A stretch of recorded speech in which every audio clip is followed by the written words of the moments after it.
Welcome back for Unit 8 of Telecare's online training. Today the topic is substance use and addictions.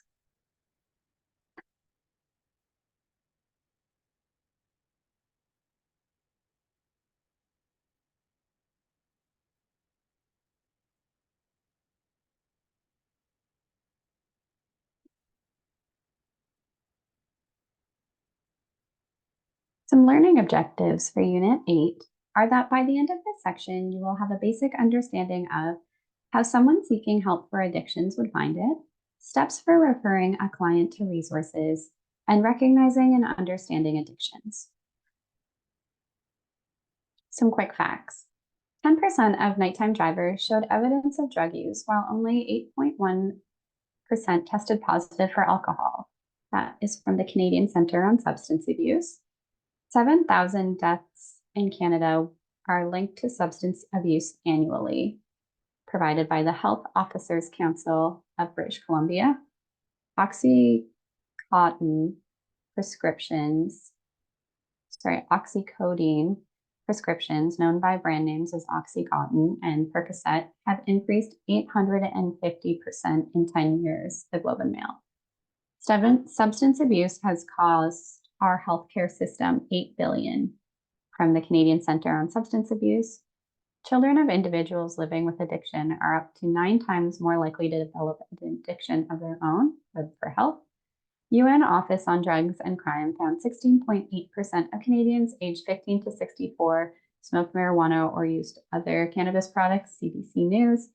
Between 1994 and 2004, the proportion of Canadians who reported having used an illicit drug in their lifetime rose from 28 to 45%. Canadian Centre on Substance Abuse and pedestrians under the influence of alcohol accounted for 12.3% of alcohol-related road deaths in Canada, from the Traffic Injury Research. So addiction can be thought of in different ways. First is a physical addiction. This is a biological state in which the body adapts to the presence of a drug so that the drug no longer has the same effect. This is known as tolerance. Because of tolerance, there is a biological reaction when the drug is withdrawn. Another form of physical addiction is the phenomenon of overreaction by the brain to drugs or the cues associated with them. For instance, when a person with alcohol addiction walks into a situation where alcohol is present in the norm, they will feel an extra pull to have a drink because of these cues. However, some addictive behavior is not related to either physical tolerance or exposure to cues. Many compulsively use drugs, gamble, or shop, etc., in reaction to being emotionally stressed, whether or not they have a physical addiction. This type of addictive behavior can count for why people frequently switch from one drug to a completely different one, or to a non-drug behavior such as gambling. The focus on the addiction is not what matters, rather the need to take action when under certain kinds of stress. In other situations, even where the physical addiction is present, there are no simple rules. After the Vietnam War, thousands of soldiers who had become physically dependent on heroin stopped using it once they returned home, despite the famously addictive nature of this drug. Once they were no longer subject to the stress of war, over 90% of these veterans readily gave up using, a result that cannot be explained on a neurobiological basis.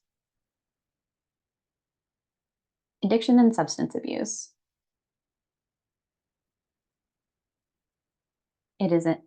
Addiction is a noun, a strong and harmful need to regularly have something such as a drug or do something such as gamble. An unusually great interest in something or a need to do or have something. Substance abuse is considered the excessive use of a drug, such as alcohol, narcotics, or cocaine, or the use of a drug without medical justification. Addictions and substance abuse. For the purpose of Telecare and as a distress line, we encounter addictions and substance abuse in several different ways. While there are many different addictive substances and behaviors, we will use the model of alcoholism as that is the most prevalent in our experience at this time. In an effort to collaborate with and support other community services, we act as an answering service for our local Alcoholics Anonymous group. When a person calls the numbers listed for our AA in our local directories, the call is forwarded to our line.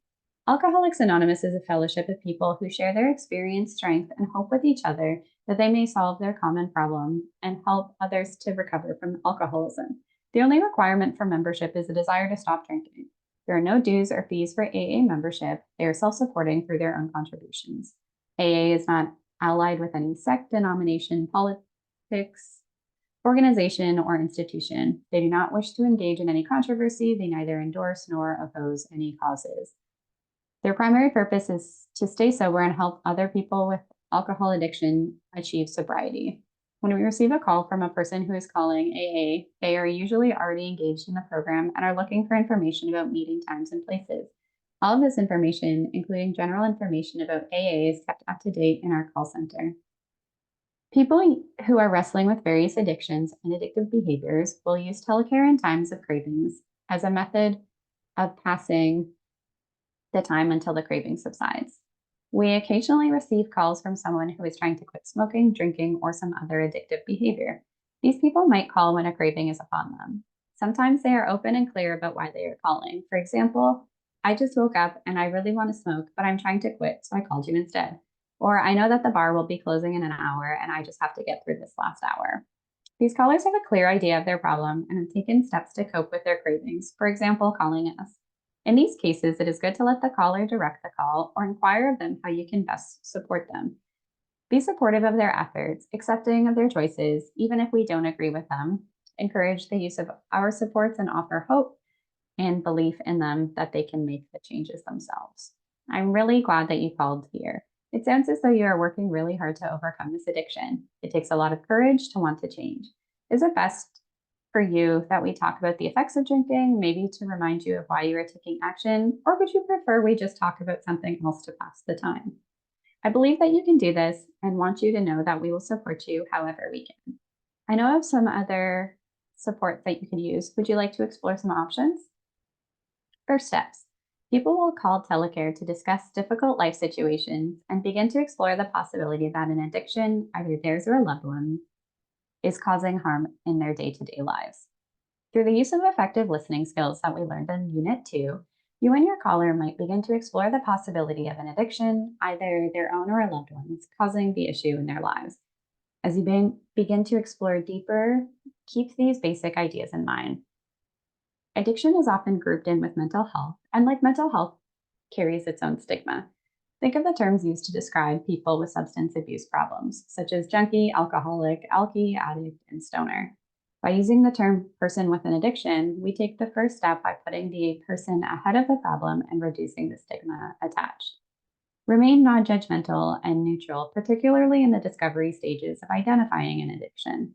By enthusiastically agreeing when the caller states that he or she is an idiot and ruining their lives and the lives of all their loved ones, we are not being helpful or offering any hope.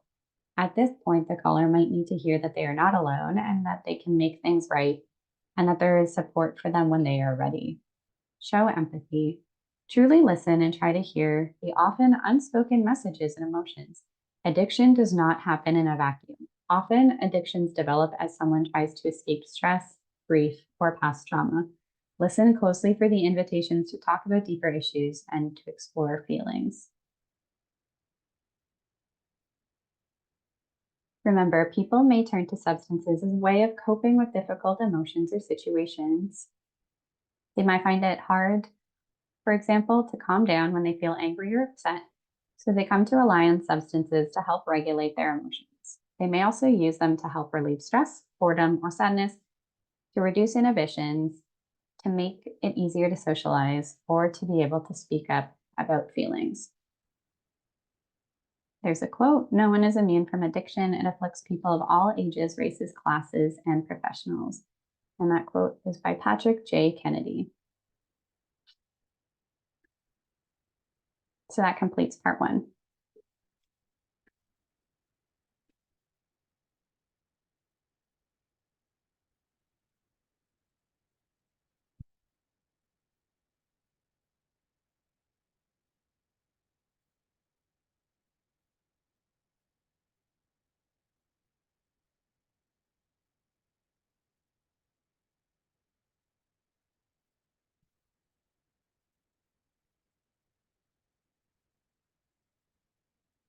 Part two. The term addiction is commonly used in a vague and flippant manner. For example, I'm addicted to this nail polish, or I'm addicted to watching The Bachelor. It becomes difficult to identify and define addiction. A good measure of addiction is the presence of the four C's. So, the four C's of addiction are control, so the loss of control of amount or frequency of use, compulsion, as in the compulsion to use, consequences, specifically continued use despite consequences, and craving, specifically the presence of cravings. Addiction is a conflict to living a mentally and physically healthy life. Once identified, there are several stages to making positive change. Zoom out here. So those stages are pre-contemplation, contemplation, preparation, action, and maintenance.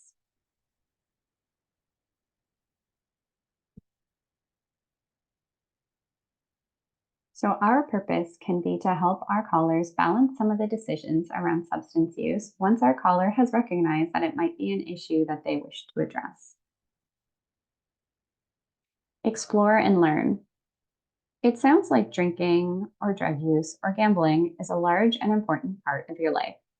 What benefit do you get from drinking, gambling, or drug use? Can you explain what it does for you? I don't know if I could get through the day if I didn't know that I could stop for a few drinks on my way home from work. My job is so stressful. Having a drink or two helps me to relax and unwind before I get home. Sometimes one turns into a few, and my wife gets pretty angry when I am not home to help with the kids. Identify and clarify. It sounds like you are beginning to question and have concerns about your drinking or drug use or gambling. Can you tell me about how your stops at the bar are affecting your life? So, life being 5 life areas such as social, family, work or school, legal, financial, and health. Well, drinks at the bar certainly aren't cheap.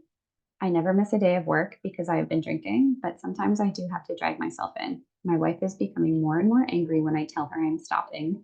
So now I just tell her, stopping for a few. So now I just tell her I have to work late. Explore alternatives.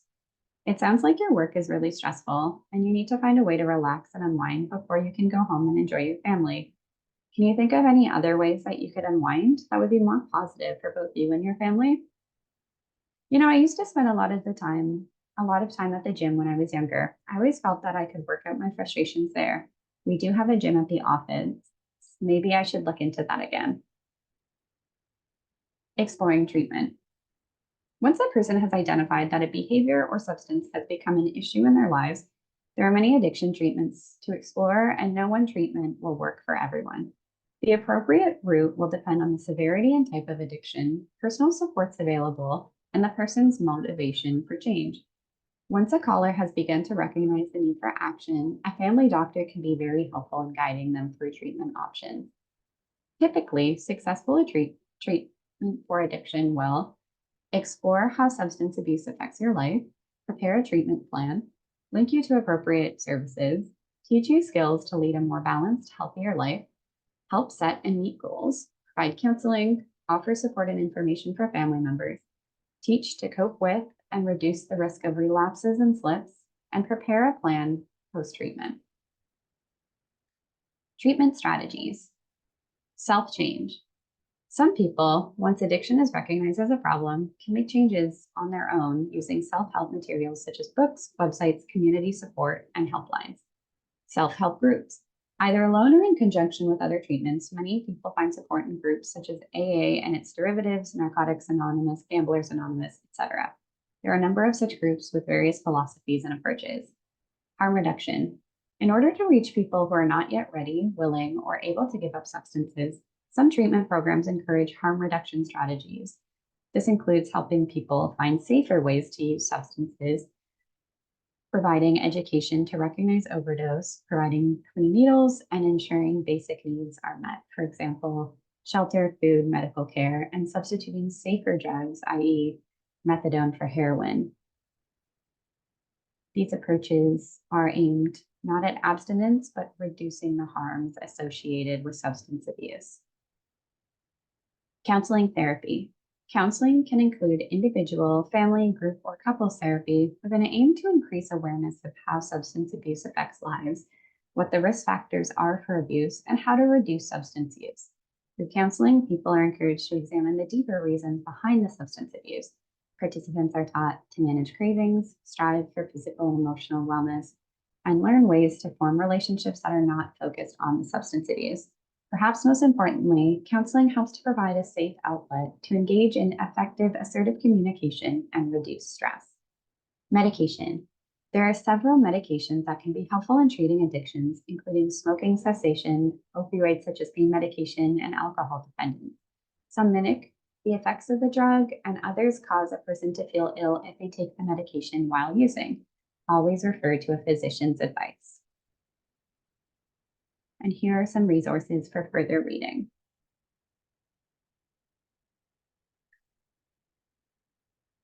All right, and that completes the content of Unit 8. Once again, if you are following on another device, you can continue on to self-evaluation. Otherwise, thank you for your time, and we'll see you again for Unit 9.